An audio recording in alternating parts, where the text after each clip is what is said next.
Hola a todos y bienvenidos a un nuevo video. Espero que estén muy bien. Se ha viralizado recientemente un video en la comunidad de habla inglesa para principios de junio del año 2022. Un senador de Kentucky en Estados Unidos, de nombre Rand Paul, en los medios masivos de comunicación, expresó su gran preocupación por un sistema que ha anunciado nada más y nada menos que el mismo presidente de Alibaba en una reunión del 2022 del Foro Económico Mundial. Rand Paul teme que, según él, este sistema pueda significar el fin de muchas cosas, ya que es una especie de cumplimiento social. Es decir, John Michael Evans en el Foro Económico Mundial dijo que ya está listo el sistema de rastreo de huella de carbono y dice que esperemos, ya que falta muy poco para implementarlo. En principio sería algo voluntario, pero lo que se temería es que supuestamente más adelante se haga obligatorio. Lo que tengo aquí para ustedes no es mi opinión, sino simplemente la traducción de este reportaje para que ustedes saquen sus propias conclusiones al respecto. Vean. They're openly scheming up some of the craziest plans you'll ever hear of, like tracking your carbon footprint.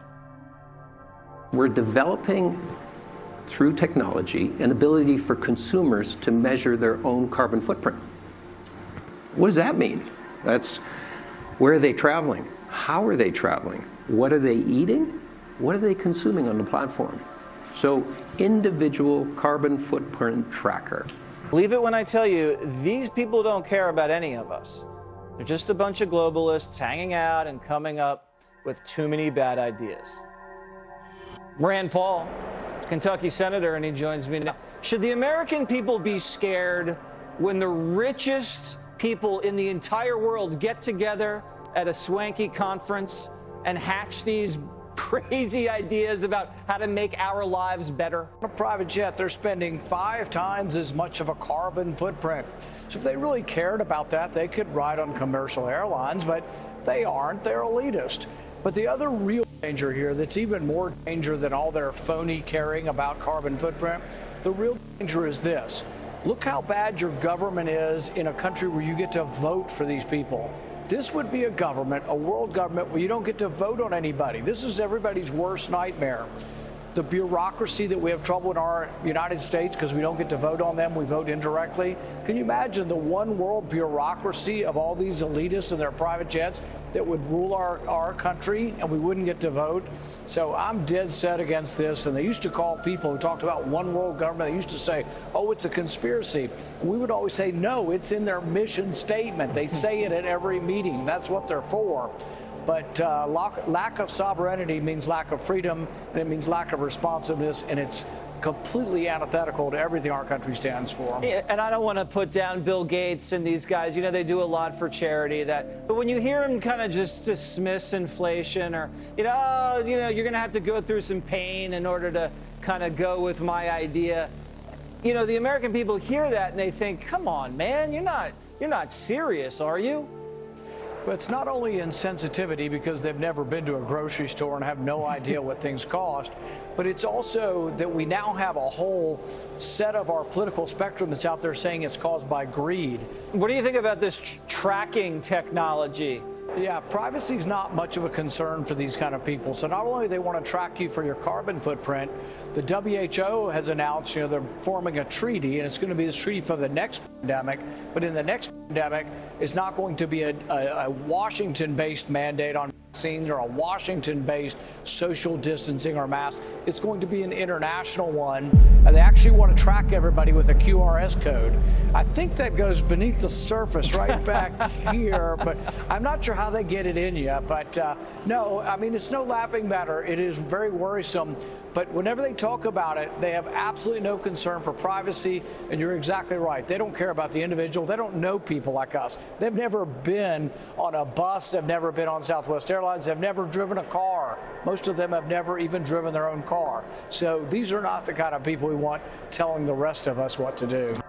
Así que amigos, en medio de todo esto, se teme que pase algo similar a lo que pasó en Canadá durante la situación de los camioneros, es decir, que quienes estaban financiando a algunas personas allí se les bloquearon sus cuentas bancarias, es decir, que ellos mismos no tenían acceso a sus propios recursos.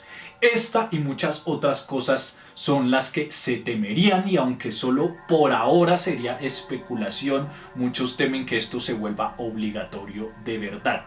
Recordemos que el grupo Alibaba está trabajando ahora con las marcas más importantes, no solo del continente asiático, sino a nivel del mundo.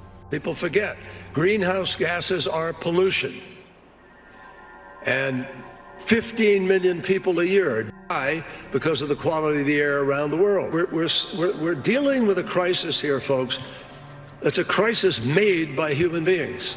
Maybe they should take their own advice before jetting off across the world on those private jets, emitting all that carbon. But to them, they have more important things to focus on, like preventing the next pandemic, since it worked out so well last time. If it comes 10 years from now, we should have far, far better diagnostic technology. That is, be able to scale up every country within a month to diagnose their entire population. We're a little distracted right now, so getting the debate going is happening slowly. Yeah, a lot of people are distracted by inflation, food shortages, real problems. But the ruling class at Davos says don't worry, it's all a part of the plan. We need to accept that there will be some pain in the process. The pace that we need will open up for missteps. It will open up for shortages on energy. It will create inflationary pressures, and maybe we need to start talking about that pain is actually worth it. If you have all the money in the world, the last thing you have to worry about is inflation. It's our problem, not theirs. Así que amigos, esto ha sido todo por el momento. Recuerden dejar sus conclusiones abajo de qué pasará en el futuro con respecto a esto. ¿Creen que se mantendrá así, simplemente voluntario para todos? Así que no olviden dejar allí sus importantes comentarios. Trataré de leerlos y de leer sus mensajes. Aquí les dejo un video, por cierto, que no recomendó mucho YouTube, sobre un experimento que salió fallido con extraños comportamientos de animales que son extrañamente agresivos. Así que es para que lo vean. Nos vemos hasta la próxima y estamos conectados.